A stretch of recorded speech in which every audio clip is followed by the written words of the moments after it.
Nós queremos com alegria estar aqui com todos vocês para ministrar uma porção da Palavra de Deus e também falarmos nessa tarde sobre viagem missionária, que é o nosso dever ser transparente com aqueles que têm nos abençoado através da sua contribuição, da sua ajuda, do seu socorro à obra missionária. Deus abençoe nossos irmãos aí do Norte, Nordeste, nossos irmãos do Centro-Oeste, do Sudeste, aqui do Sul. O calor chegou mesmo para valer, né? Essa semana o calor chegou para nós e nós não estamos bem acostumados, então para nós é um sofrimento. Mas aqui dentro está gostoso, nesse novo estúdio de voz missionária, graças aos irmãos que cooperaram, que ajudaram. Sempre seremos gratos a todo aquele que tem nos abençoado e também o trabalho do nosso pastor-presidente, pastor Zilmar Melquias Miguel e toda a sua diretoria. Deus abençoe a cada um dos nossos irmãos. Recebam todos nessa tarde a doce e maravilhosa paz de Jesus Cristo, nosso Senhor e Salvador. Eu quero refletir com você uma passagem bíblica que está no livro de São Lucas, ou livro de Lucas, não se fala mais São Lucas, né? Se fala livro do evangelista Lucas, o doutor Lucas, no capítulo de número 18, verso 1. Se você tem um exemplar da Bíblia Sagrada ao seu alcance, vamos nos acompanhar aí, vamos estar conosco nessa jornada, nessa caminhada de alguns minutos nessa tarde, numa reflexão da Palavra de Deus. E para muitos mesmo, que estão hoje terminando um ano, né? Já passou o Natal e agora vem o fim de ano, novo ano. Há muitos que estão desanimados, desalentados, parados, né? Vemos milhares de pessoas hoje à beira do caminho, já arrancaram suas armaduras, suas armas, estão sentados à beira do caminho, olhando para trás, olhando para o lado, mas o seu olhar para o alvo já não é mais o mesmo. Tem pessoas que, devido aos escândalos, devido aos problemas, devido às dificuldades, devido às necessidades, eles param na beira do caminho. Então, essa palavra é uma palavra de ânimo para você nessa tarde, né? Não é de autoajuda, mas é da ajuda do céu para a tua vida, para o teu ministério, para a tua família, para aquela oração, aquele propósito que você tem feito todos os dias da sua vida e você não vê resultado. Continue conosco, eu creio que Deus vai renovar a tua vida, Deus vai te animar nessa tarde e você vai começar a sentir ânimo de novo e voltar a buscar a presença do Senhor. Nós não somos daqueles que recuam, mas somos daqueles que avançam.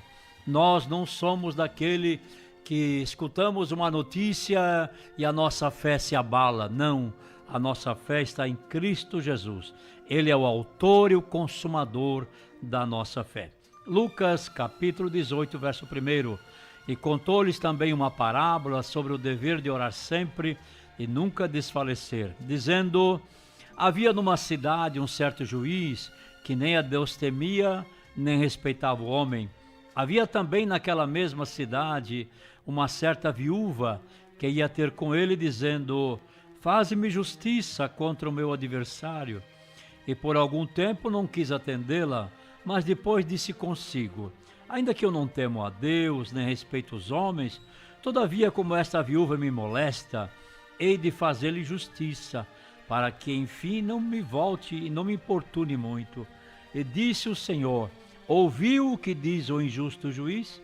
E Deus não fará justiça aos seus escolhidos, que clamam a ele de dia e de noite, ainda que tardio para com eles? Digo-vos que depressa lhes fará justiça. Quando, porém, vier o Filho do Homem, porventura achará fé na terra? Muitos dizem que orar é um ministério, mas dentro desse texto, dessa parábola, Jesus diz que não é um ministério, é o dever de todos. Orar é o dever de todos, não é um ministério. Porque tem muitas pessoas que não têm ministério, mas têm uma vida de oração, né? Uma vida de intercessão. E eu não vejo um ministério na oração. Eu vejo que na prova, através dessa parábola aqui, que Jesus nos alimenta, nos prova, e nos está trazendo uma prova viva, que a oração é o dever de todos. é obrigação de todos e está ao alcance de todos. Você pode ser cego, mudo, surdo, tetraplégico, você pode estar numa cadeira de roda, você pode nunca ter ido a uma igreja, mas a oração está ao teu alcance, está ao alcance de tudo e de todos. Lucas 11:1 diz assim: aconteceu que, estando ele a orar num certo lugar, quando acabou de orar, disse um dos seus discípulos.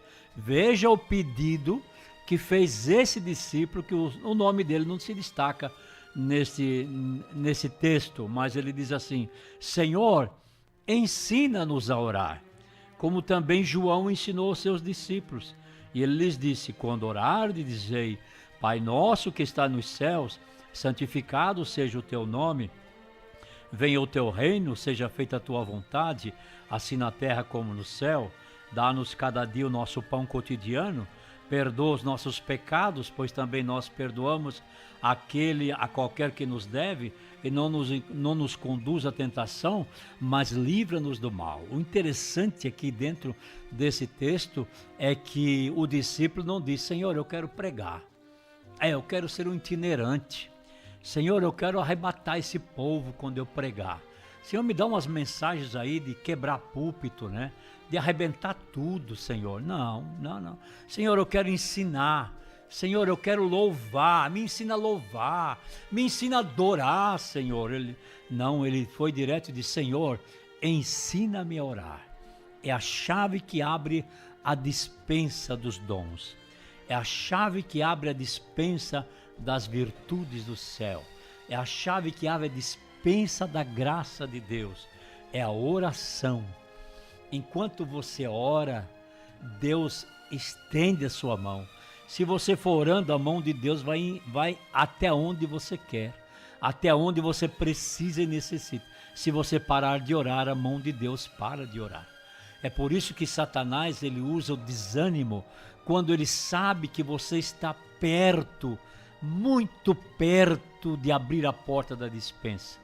Quando você já tem orado, já tem consagrado, já tem jejuado, já tem buscado a presença de Deus, quando você está perto da vitória, vem uma luta, vem uma prova, vem um inimigo, vem um adversário, vem um parente, vem um familiar, vem um obreiro, vem um servo, vem um doido, vem um louco e faz você parar. E você recua. E você fica triste, e você fica cabisbaixo, e você fica parada no tempo, e você diz para você mesmo: não vale a pena, Deus não está me ouvindo, isso não vai dar nada, não vou chegar a lugar nenhum. É esse o objetivo de Satanás: parar você, desanimar você, desalentar você. Os discípulos nunca pediram para aprender a pregar, mas eles sabiam que a chave do segredo da unção era a oração. Eles descobriram cedo. Qualquer outro ministério ele vem porque ele está dentro da despensa, mas para abrir a despensa é preciso ter uma vida de oração. Então não desanimes. Por que você parou? Por que você parou? Paulo fala aos Gálatas capítulo 4 verso 7: quem falou para vocês voltarem atrás? Quem falou para vocês parar na caminhada? Vocês estavam correndo bem, vocês estavam indo muito bem, por que você parou? E Deus fala com você nessa tarde. Você estava indo bem dirigindo aquele departamento, você estava indo muito bem na escola dominical, você estava indo muito bem naquela secretaria da igreja, naquela recepção ali da porta, você estava indo muito bem nos louvores, na adoração. Uma palavra tirou você do centro da vontade de Deus. Por que você parou? Por que você tem voltado atrás? Por que você parou de pregar a palavra? Por que você parou de estudar a palavra? Você estudava e Deus abriu os céus, Deus abriu o mistério da palavra para você, e você parou. Você está pregando coisas, você está virando uma missa as tuas mensagens, você está repetindo toda ela, quando que Deus está disposto a te dar coisa nova, comida nova, alimento novo para a tua vida. Você corria bem, você estava indo bem. E que tal nessa tarde voltar atrás e dizer: Senhor, me perdoa. Eu quero voltar de novo ao caminho, ao centro da tua vontade, à oração das madrugadas, à consagração, ao jejum, ao estudo da palavra, à adoração, Senhor, ao meu trabalho na igreja.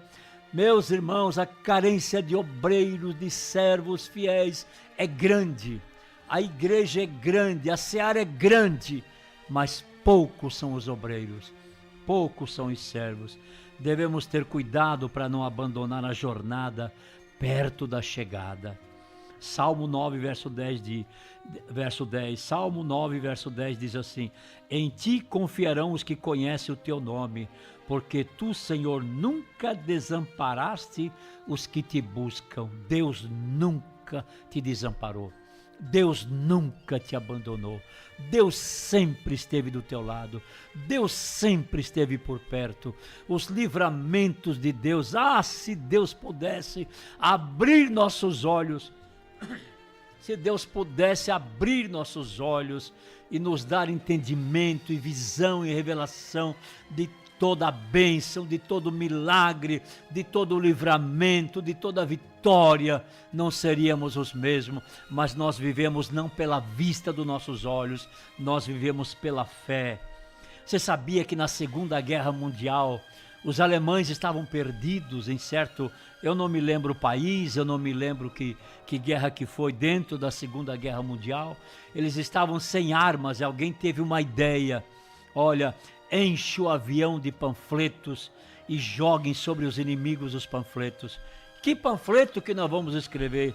Coloque lá assim no panfleto: desista, homem, a guerra acabou e vocês perderam ela. Os alemães estavam perdidos. Os alemães não tinham mais chance de ganhar, mas alguém teve uma estratégia. Joga folheto sobre aquela cidade, joga folheto sobre aqueles milhares de soldados americanos e russos e diga para eles: a guerra já acabou, desistam, vocês estão perdidos. E sabe que muitos voltaram para casa, muitos abandonaram. Apenas um bilhete dos alemães fizeram com que russos, americanos e aliados parassem de lutar, porque diziam: vocês estão perdidos, nós ainda temos milhões de soldados alemães, temos muitas armas, desistam. Essa Segunda Guerra Mundial, ela fala muito conosco. Ele desiste. É a mesma coisa que o inimigo sabe que está perdido contra o servo de Deus. Satanás sabe que está perdido contra você, mas ele diz assim: desista desse homem, desista dessa mulher, desista desse filho, desista desse ministério. Ele manda mensagem, ele tem acesso à nossa mente, ele faz você sonhar coisas ruins. Ele diz: desista, acabe com isso, olha, vocês não vão chegar a lugar nenhum. Você, como diz aí, você está dando murro em ponto de faca, não resolve esta oração, Deus não está te ouvindo,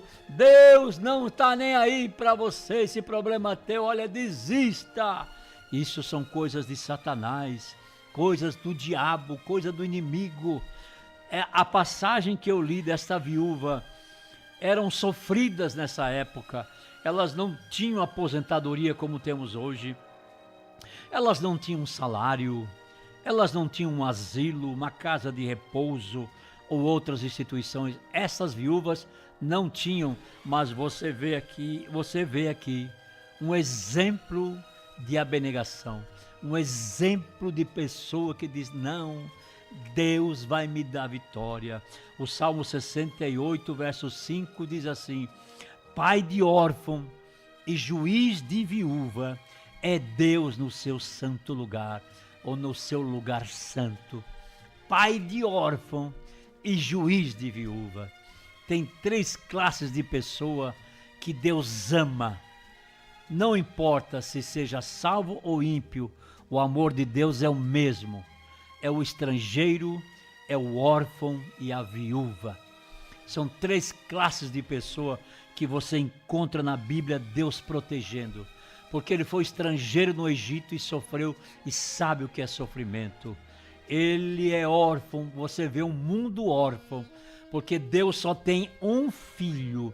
Ele deu o seu unigênito para morrer por nós na cruz do Calvário. Todos nós somos adotivos. Nós passamos pelo processo da adoção.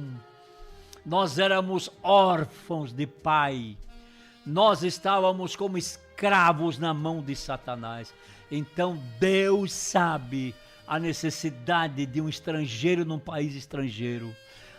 Deus sabe a necessidade de um órfão, do afeto, do carinho, do apoio, do crescimento. Deus sabe de uma viúva, um viúvo, como sofre na sua, vamos dizer, na sua vida, quando ele está terminando a sua vida.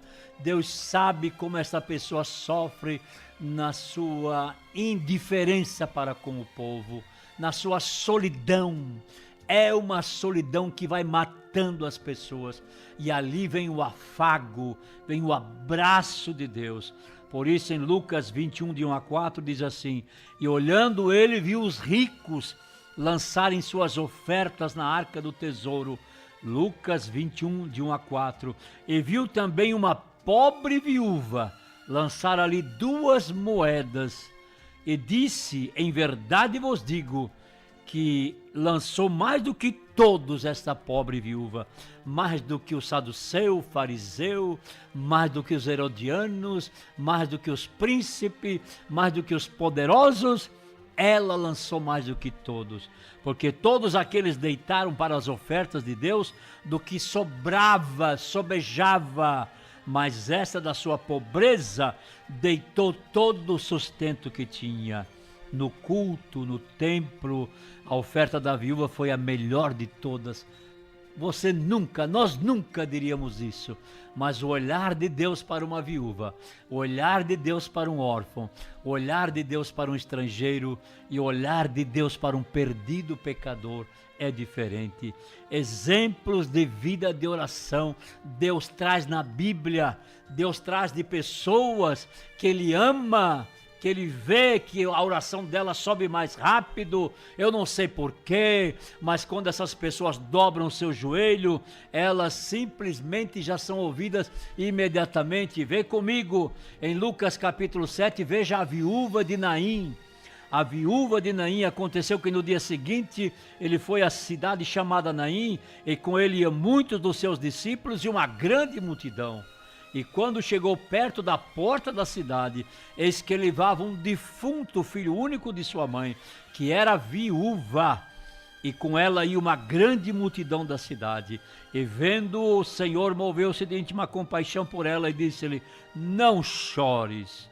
E chegando-se, tocou o esquife, e os que levavam paravam, e disse: jovem, a ti te digo, levanta-te. E o que fora defunto assentou e começou a falar. E entregou a sua mãe. Todos se apoderou o temor e glorificavam a Deus, dizendo: um grande profeta se levantou entre nós, e Deus visitou o seu povo. E correu dele esta fama por toda a Judeia e por toda a terra circunvizinha: mulher, não chores. Mulher, não chores. Que palavra, que frase. Hoje eles dizem que é indecente você chegar num velório e dizer para uma pessoa: não chore. É para você dizer minhas condolências, meus sentimentos, dar um abraço, mas dizer não chore. Por que ela vai dizer? Por que não devo chorar? Mas aqui tinha alguém que dizia: não chore, vou resolver teu problema. Não chore, eu vou te abrir a porta. Não chore, tu vai ter solução nesse dia. Não chore, eu estou perto, eu não te abandonei, não chores. É lindo essa passagem, como Deus nos vê quando fechamos nossa porta para a oferta, e Ele é algo que diz como é nosso coração. Para ofertar, Ele fala assim: eu conheço o teu coração, eu conheço a tua vida. Quando chegamos à presença de Deus, Ele não nos vê como os homens nos veem. Deus não nos vê dessa maneira. É por isso que lá em 1º livro dos Reis, capítulo 17, do verso 8 ao 16, fala da viúva de Serepta, né? Ou Serepta. Então veio a ele a palavra do Senhor, dizendo: levanta-te e vai para Sarepta, que é de Sidom, e habita ali, eis que eu ordenei ali uma mulher viúva que te sustente. Então se levantou Elias, foi a Sarepta, E chegando à porta da cidade, eis que estava ali uma mulher viúva, apanhando lenha, e ele a chamou e lhe disse: traze-me, peço-te, num vaso um pouco de água que beba. E indo ela trazê-la, ele a chamou e lhe disse: traze-me agora também um bocado de pão na tua mão. Porém ela disse: vive o Senhor teu Deus, que nenhum bolo tenho, senão somente um punhado de farinha numa panela e um pouco de azeite numa botija. E vês aqui, apanhei 2 gravetos e vou prepará-lo para mim e para meu filho, para que comamos e morramos. E Elias lhe disse: não temas, olha só, não temas, vai, faze conforme a tua palavra, porém faze dele primeiro para mim um bolo pequeno, e traze-mo aqui, depois farás para ti e para teu filho. Porque assim diz o Senhor Deus de Israel: a farinha da panela não se acabará, e o azeite da botija não faltará, até o dia em que o Senhor dê chuva sobre a terra. E ela fez o que conforme a palavra de Elias, e assim comeu ela, ele, sua casa, muitos dias. Da panela a farinha não se acabou, e da botija o azeite não faltou, conforme a palavra do Senhor, que ele falara pelo ministério de Elias. Resposta de oração da parte de Deus, ela supre todas as nossas necessidades em todas as áreas. Eu quero levar você até o final dessa reflexão a entender uma coisa muito linda. Se você é uma pessoa que ama orar, gosta de orar, vive de oração, se você parar, as bênçãos também param. Se você parar, é como uma cachoeira que ela é represada e você não sente mais o frescor do céu na sua vida.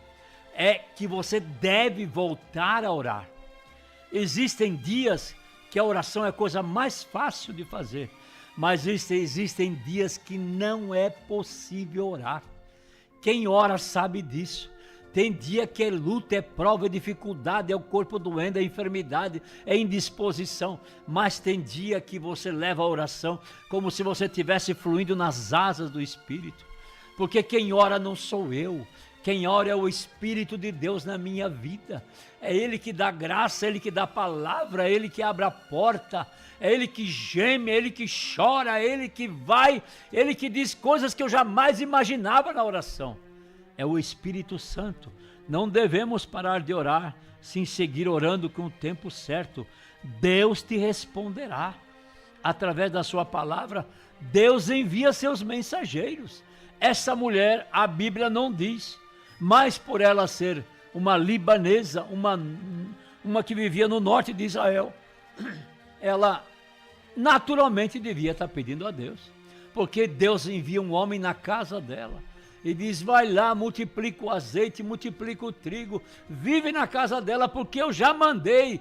Ela não sabia, mas a ordem já chegou, e quando Deus manda, todos têm que obedecer. E ele chegou na casa dessa viúva e disse: o Senhor te diz para você, o azeite não vai terminar, o trigo não vai acabar. Enquanto eu estiver nessa casa, enquanto não vier chuva, Deus vai te sustentar. Mas faz primeiro para mim. Deus quer o nosso primeiro. Deus quer a primazia. Tudo é Ele, para Ele, por Ele, sem Ele, nada somos. A resposta de Deus vem através de seus mensageiros e sua resposta. Lá em 2 Reis você vê outra passagem com outra viúva, a viúva do profeta nos tempos de Eliseu. E uma mulher das mulheres dos filhos dos profetas clamou a Eliseu dizendo: meu marido, teu servo, morreu. E tu sabes que o teu servo temia o Senhor. E veio o credor para levar os meus 2 filhos para serem servos. E Eliseu lhe disse: o que eu posso fazer por você, mulher? E disse-me: o que é que tens em casa? E ela disse: tua serva não tem nada em casa senão uma botija de azeite. Então disse ele: vai, pede emprestados de todos os teus vizinhos vasilhas vazias, não poucas. Olha conforme a tua fé. Então entra, fecha a porta sobre ti e sobre teus filhos, deita o azeite em todas aquelas vasilhas, põe à parte o que tiver cheia. Partiu, pois, dele e fechou a porta. sobre si, sobre os seus filhos, e eles lhe traziam as vasilhas, e elas enchia. E sucedeu que cheia que foram as vasilhas, disse ao seu filho, traze-me ainda outra vasilha, porém ele disse, não há mais vasilha alguma. Então o azeite parou, ele não acabou, ele apenas parou de correr. Então veio ela e o fez saber ao homem de Deus e ele disse para ela, vai, vende o azeite, paga a dívida e vive dessa aposentadoria. Isso é a resposta de Deus. Não tem outro Deus igual esse. Deus está falando com você nessa tarde. Está preocupado com 2026? Está preocupado com o futuro dos filhos, dos netos? Está preocupado com os teus pais? Está preocupado com a tua família? Olha para o teu Deus, o Deus que abre porta onde não existe, o Deus que multiplica azeite, o Deus que faz milagres, maravilhas, prodígios, o Deus que ainda tem seus profetas na terra, o Deus que ainda manda a sua palavra, ela é viva e eficaz. Se tem duas coisas no mundo que não mudam, é o Deus Todo-Poderoso e a sua palavra. Não muda, ela não muda, ela é a mesma. Olha, vamos voltar à parábola, voltar à parábola da viúva, o juiz Inico, e contou-lhes também uma parábola sobre o dever de orar sempre e nunca desfalecer, dizendo, havia numa cidade um certo juiz, que nem a Deus temia, nem respeitava o homem. É o que nós estamos vivendo nesses dias no Brasil. Em quem confiar? Quem será o justo que vai nos ajudar? Quem será aquele que vai se levantar e acabar com o que está acontecendo no nosso Brasil? Colocar cada coisa no seu devido lugar, cada pessoa na sua cadeira, cada homem com o coração voltado para a humanidade, voltado para o necessitado. Está todo mundo correndo atrás do ouro, cada um amontoando o que pode, cada um recolhendo o que pode. Parece que o mundo vai acabar amanhã e eles para onde vão levar sua riqueza. E nisso atropelam viúvas, atropelam órfão, atropelam estrangeiro, atropelam os pobres, atropelam o indigente, atropelam o que não paga imposto. Essa classe não vale mais nada no mundo de hoje. São juízes iníquos, são gente que tem poder, mas não tem coração. São gente que sentam na cadeira de autoridade, mas não tem alma. Estão perdidos. Havia também naquela mesma cidade uma certa viúva que ia ter com ele dizendo, faze-me justiça contra o meu adversário. É o que está na parábola, eu estou falando para você. E por algum tempo não quis atendê-la, mas depois disse consigo, ainda que não temo a Deus. É o que estamos encontrando hoje nos fóruns, no judiciário, no Ministério Público. Nós estamos encontrando hoje pessoas que não creem mais em Deus. Ela coloca uma certa quantidade de riqueza na sua vida e Deus não existe mais. Se você for falar do Evangelho para essas pessoas, eles te prendem, eles te processam. Você não pode dizer de maneira nenhuma. Eu fui dizer para alguém, meu amigo, saia daí, que esse caminho que tu está é caminho de morte. Ele disse assim para mim, se virou e disse, eu vou te processar. Você está me ameaçando de morte. Eu disse, eu não sou eu, é a palavra. Ele disse, não, você falou isso para mim. Uma pessoa, um desviado, mas ele havia crescido muito, ele cresceu na vida material. E eu disse para ele, rapaz, sai daí, aí que tu tá é caminho de morte, rapaz, é liso, é escorregadio. Ele falou assim, eu vou te processar, porque você está me ameaçando de morte. E assim está. Todavia, ele disse, todavia, como esta viúva me molesta, hei de fazer-lhe justiça, porque enfim não volte e me importune muito. E disse o Senhor, ouvi que disse o injusto juiz, e Deus não fará justiça aos escolhidos, que clamam a Ele de dia e de noite? Deus vai fazer, continue orando. Eu creio no poder da oração, eu creio que orando Deus responde. Se o inferno se levanta, é porque Deus responde. O juiz era mau caráter, corrupto, aceitava suborno. A causa da viúva, não sei se era financeira, não sei se era uma herança, se era familiar, eu não sei, mas uma coisa eu sei, Deus respondeu. Em Mateus 7, 7, 8 diz, batei e abrir-se-vos-á, pedi e dar-se-vos-á, buscai e encontrareis. Olha, porque aquele que pede recebe, o que busca encontra, e ao que bate abrir-se-lhe-á. Buscai e achareis, Pedi e dar-se-vos-á. Batei e abrir-se-vos-á. São 3 fases da nossa vida. 3 fases. Primeiro é pedir, é criança. É criança na vida espiritual. Só sabe pedir, pedir, pedir, pedir, pedir. É igual criança em casa.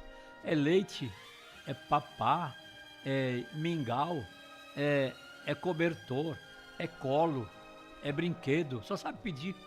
É a fase primeira da vida espiritual. A segunda era chamada uma fase, vamos dizer, discipulado, né? Pedi e dar-se-vos-á. Ele começa a dizer assim: pedi e dar-se-vos-á. Buscai é a segunda fase do discípulo. Buscai e achareis. Você vai aprendendo a buscar de Deus. Você não precisa mais pedir para quem está ao seu redor. Você começa a buscar do Altíssimo. E a última é a maturidade espiritual. Não foi Moisés que bateu com o cajado na água e o mar se abriu? Batei e abrir-se-vos-á.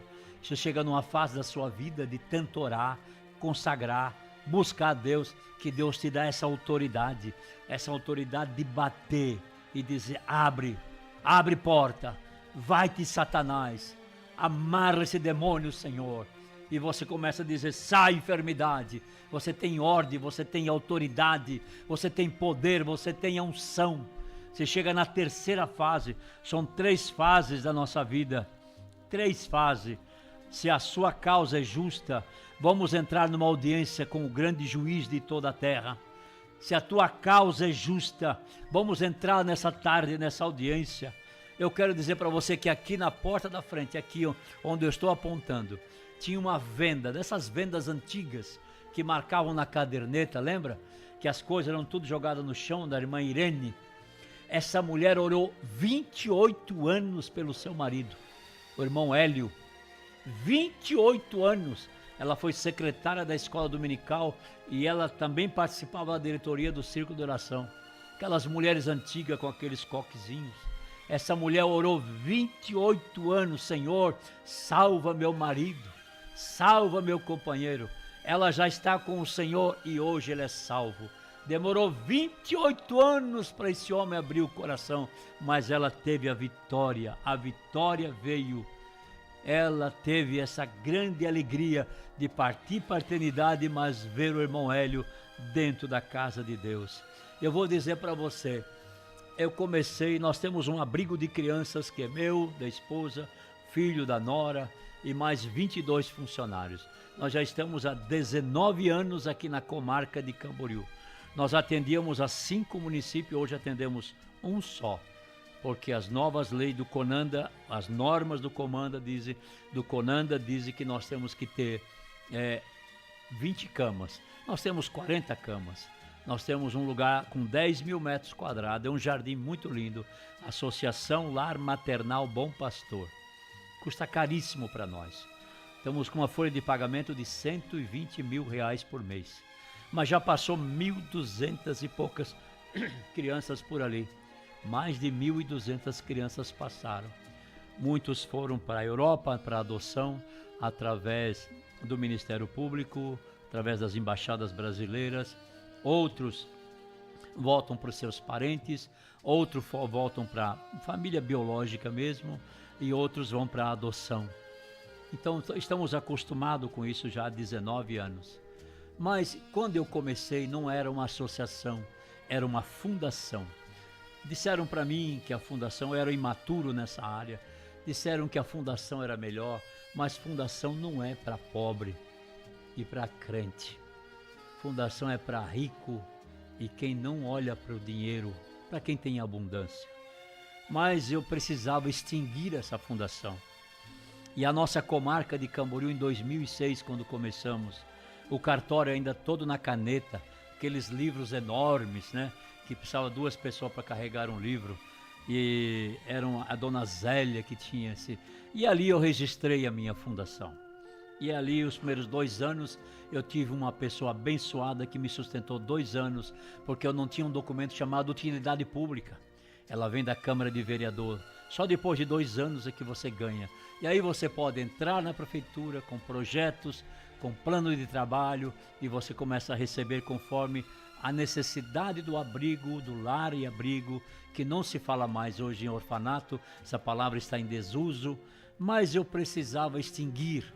Alguém disse para mim, tens que acabar com essa fundação, porque a contabilidade dela é o SICAP, e você é difícil de fazer, você tem que pagar uma pessoa, e nem todos os contadores sabem, nem todos querem fazer. E eu não entendia nada disso, e comecei a orar, Senhor, eu preciso acabar com essa fundação. Eu jejuei 40 dias da meia-noite às 6 da tarde.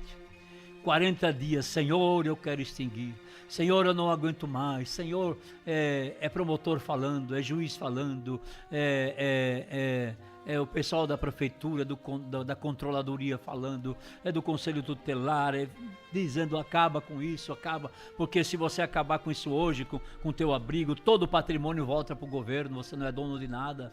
Você está lutando para o governo, você está fazendo para ele não está nem aí com você. Tem que acabar com essa fundação. E eu comecei a jejuar. E cada promotor novo que chegava ia lá e dizia, doutor, o senhor pode me ajudar? Vamos extinguir essa fundação. Não, não posso, pastor, e não posso. Não é bem assim, tem que ter uma análise, tem que ter isso e aquilo. Todo ele colocava impedimento e não dava certo. Meus irmãos, 40 dias e nada. De repente eu tive uma visão. Um avião caía bem em cima do abrigo, assim, todo chamuscado de fogo, e nós tirávamos as crianças para fora, e nenhuma delas se machucou. E apareceu uma mulher no portão e disse, eu fui mandado aqui pelo Ministério Público para extinguir a sua fundação, mas só que você não pode extingui-la sem ter uma associação. Então nasceu uma e ia morrer a outra, mas um fato de que eu comecei com a associação, mas a fundação estava lá, me perturbando, não consegui extingui-la, e começamos, e esse cartório antigo desapareceu, aí foi informatizado o Camboriú, em vez de um cartório nós temos 2 ou 3 agora, e um dia conversando com a doutora Maria, não vou dar o sobrenome dela, dona de um cartório, ela disse, pastor, entra aqui, eu preciso de ajuda sua. Eu tenho um empregado meu que jejua demais aqui dentro e chega a desmaiar aqui dentro, diz que o pastor obriga ele a fazer esse jejum. E aí eu fui lá, dei uns conselhos para ela e ela aceitou os conselhos e tal. E ela disse, o que eu posso fazer pelo senhor? Eu disse, eu tenho um problemão aqui para resolver, eu tenho uma fundação para extinguir aqui dentro. E orando, aquelas madrugadas e oração, Deus responde. Ela disse, eu vou dar um jeitinho. Dali uns 15 dias ela me chamou e disse, pastor, eu tenho um negócio para falar para o senhor não sabe. Eu um sábado de manhã peguei um funcionário, vim aqui e baixei todas essas prateleiras aqui. E você sabe que eu não achei a sua fundação, ela não existe. Ela nunca existiu. A sua fundação nunca foi registrada. Eu disse, glória a Deus. Ela disse, não, nós precisamos registrá-la com uma data retroativa, porque ela usou dinheiro do governo. Você viveu lá 2 ou 3 ou 4 anos sustentando aquele abrigo com dinheiro através dela. Vai ser mais difícil ainda, pastor. Eu disse, doutora, eu vou atrás de um contador. E fui atrás de um contador, e o contador me cobrou R$6.000. Eu dei 3 e daria mais 3. Não deu certo, ele me entregou a documentação de volta e disse, não consigo. É muito problemático. E alguém me ajudou de novo, com mais a documentação, colocou tudo em dia para mim e botei na mão de Deus e disse, Senhor, eu preciso de ajuda. E interessante que aqui dentro da igreja encontrei uma irmã e um irmão que tinha um escritório de contabilidade, vou dizer, tamanho dessa mesa. Olhei para ele assim, um irmão meio depressivo, e disse, não vão dar conta. Se um contador não deu conta, eles também não vão dar conta. Eu disse, quanto o senhor cobraria? Ele disse, R$500. Né? E não é que ele fez o SICAP, ele fez a contabilidade da fundação e me devolveu. E ela passou no Ministério Público e disse, não, tá certinho, tá ótimo, tá muito bom. Só que não podemos extinguir sua fundação. Não podemos. Porque tem isso, mais isso e mais isso. E continuei chorando aos pés do Senhor. E um belo dia, há 2 anos atrás, olha, de 2006, há 2 anos atrás, mais de 20 anos, eu pedindo ao Senhor. Deus. 20 anos, não, 14 anos eu pedindo ao Senhor. Deus me ajuda. E recebemos um ofício do judiciário dizendo assim, o judiciário vem através dessa, dizendo que parece que vocês não querem mais usar essa fundação, então o judiciário resolveu extingui-la normalmente. A bênção veio através de uma juíza que eu nunca imaginava que ela fosse nos ajudar. A vitória veio. Depois de 14 anos, a vitória veio. Se eu tivesse parado, eu vou acabar com tudo esse abrigo, eu vou acabar com essa empresa, eu vou acabar com essa fundação, eu vou chutar o balde, eu não quero mais saber. A perseverança é uma virtude do crente. Não sei quanto tempo você tem orado para os seus problemas, não sei, mas uma coisa eu sei, a resposta está no caminho. Deus está batendo na tua porta dizendo, a resposta chegou. Ela está chegando na tua porta. Por que parar agora? Por que sentar à beira do caminho? Por que tirar a tua armadura? Por que se desvencilhar das tuas armas? Por que dizer que vai voltar atrás? Por que dizer que não vale a pena? Satanás está cochichando na tua alma dizendo isso, mas nessa tarde anima-te.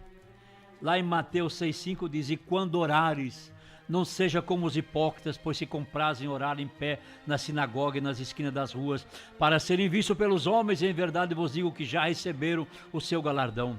Mas tu, quando orares, entra no teu aposento, fechando a tua porta, ora teu pai que está em secreto, e teu pai que vê, não é que ele ouve, ele vê teu coração. Vê em secreto, te recompensará publicamente. Deus não vê como vê o homem. Quando você dobra o joelho, Deus olha para dentro de você. Existe cura e milagres quando entramos na oração. Nosso coração se quebranta com a presença do Espírito Santo e os milagres acontecem. Mas eu não sei perdoar, pastor. Eu não consigo, sabe? Eu estou com umas mágoas dentro de mim, umas mágoas. Se eu não perdoar na oração, quando estiverdes orando, perdoai, porque se eu não perdoo, eu não devo orar. Se eu não consigo perdoar, eu não devo orar. Se eu não consigo perdoar, quando estiveres orando, perdoai se tem alguma coisa contra alguém, para que vosso Pai que está nos céus vos perdoe as vossas ofensas. Mas se vós não perdoardes, também vosso Pai que está no céu não vos perdoará as vossas ofensas. Pastor, eu não consigo perdoar. Se eu não perdoar, eu não posso adorar. Gênesis 4:5, Abel também trouxe dos primogênitos das suas ovelhas e da sua gordura, e atentou Deus para Abel e para a sua oferta, mas para Caim e para a sua oferta não atentou. Irou-se Caim fortemente e decaiu-lhe o semblante. Deus não, quando eu me prosto, Deus olha aqui para dentro, não para minhas palavras, não para minha aparência. Se eu não perdoar, eu vou adoecer emocionalmente. Mas tu, quando orares, entra no teu aposento e fechando a tua porta, perdoa, porque você pode adoecer emocionalmente. E nós estamos assim de crentes doentes emocionalmente dentro da igreja, que não conseguem perdoar o seu irmão, não conseguem perdoar o seu cônjuge, não conseguem perdoar. Mas tu, quando entrares em teu aposento e fechando a tua porta, ora teu Pai que está em secreto, e teu Pai que vem em secreto te recompensará publicamente. Faça como disse Paulo aos Filipenses: não que tenha alcançado o que já seja perfeito, mas prossigo para alcançar aquilo o que fui também preso por Cristo Jesus. Irmãos, quanto a mim, não julgo que haja alcançado, mas uma coisa eu faço, é que esquecendo-me das coisas que para trás ficam, avançando para os que estão diante de mim, prossigo para o alvo, pelo prêmio da soberana vocação de Deus em Cristo Jesus. Anima-te e Deus fortalecerá o teu coração. Anima-te, Por que você parou de contribuir? Por que você parou de ajudar? Por que você parou de dizimar na tua igreja? Por que você parou de congregar? Por que você parou de jejuar? Por que você parou de fazer aquelas visitas no hospital? Por que você parou de fazer aquelas visitas aquelas pessoas do sopão da madrugada? Aquelas pessoas na rua, caídas na calçada? Você ia bem. Alguém te caluniou? Alguém te ofendeu? Alguém te machucou? Alguém disse que você queria se aparecer? Alguém estava dizendo que você queria se mostrar? Você está fazendo para Deus e não para o homem? Você está fazendo uma obra que Deus mandou você fazer. Volte atrás, levanta-se desse caminho aí, vista de novo a tua armadura. Diga: Senhor, me reveste com graça. Senhor, cingido esteja meus lombos com a verdade. Vista em mim a couraça da justiça. Vista em mim o capacete da salvação. Vista em mim o escudo da fé. Vista em mim a espada do Espírito. E calça meus pés com a tua palavra, com o evangelho da paz. E Deus vai te revestir. Essa oração deve ser feita todos os dias. Todos os dias. Vista em mim tua armadura, Senhor. Eu vou vencer esse adversário que está jogando ânimo na minha vida, que está tirando setas de ânimo na minha vida, que quer me fazer parar totalmente. Você não foi criado, não foi chamado para voltar atrás. Avance. Essa é uma tarde de renovo na tua vida. Essa é uma tarde de propósito. Estamos terminando um ano e não conseguimos fazer aquilo que prometemos que iria fazer, mas a vida continua. Os dias continuam, se seguem, e Deus nos dá força e saúde. Enquanto estivermos vida, vamos fazer a obra para a glória do nome do Senhor. Levanta-te, anima-te nessa tarde, o Senhor é contigo, em nome de Jesus.